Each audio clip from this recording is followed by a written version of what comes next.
And let me just tell you, I represent one of the fastest growing districts in the country. And ever since Donald Trump was elected, they have fired teachers on federal grants in my district. And let me tell you this, we will have no more of that. As my colleagues before me have stated, Trump's agenda will be especially devastating to women and children. This administration should be able to ensure that every child in this country has a healthy breakfast, lunch, and positive learning environment. Instead, they are working to illegally shutter the Department of Education. They could support millions of women and veterans who have courageously fought for our country.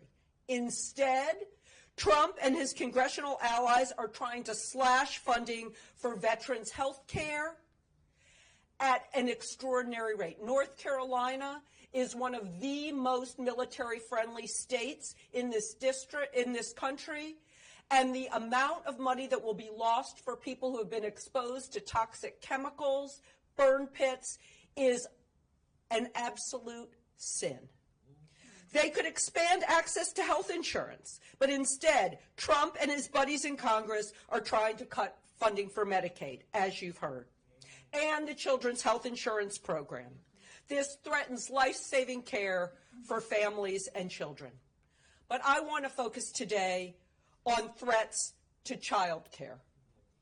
Elon Musk, who seems to think that child care is bringing your kid to the Oval Office, is dismantling essential programs that ensure families across the country can access affordable child care, including Head Start and the Office of Child Care. And we know he will not stop there.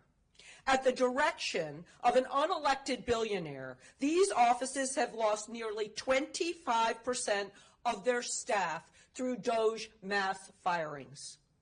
Thousands of families and young children will feel the consequences of these firings across the country, and the effects trickle down to local and state child care programs. My mother was an early education teacher who taught me how important quality child care is at those early stages of development. I visit child care centers in my district frequently to talk to them about the challenges. And the number one issue I hear is they don't have enough funding to stay afloat because they cannot hire enough workers. In my home state of North Carolina alone, more than 13,000 children use Head Start for preschool. Why on earth would we gut funding for child care when local programs are already facing federal shortfalls and millions of families can't make ends meet? And we are not hearing a peep out of this administration about the child tax credit, which lifted millions of children out of poverty and saved our child care facilities. They want to give tax credits to billionaires, to oil companies, but not to working families. Again, a sin. So that's why the Democratic Women's Caucus is fighting back.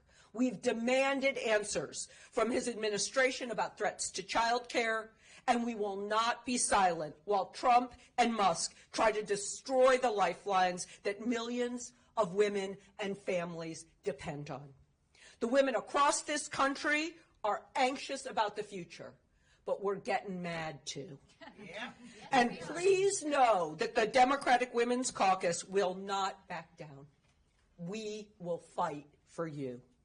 Tell us your stories.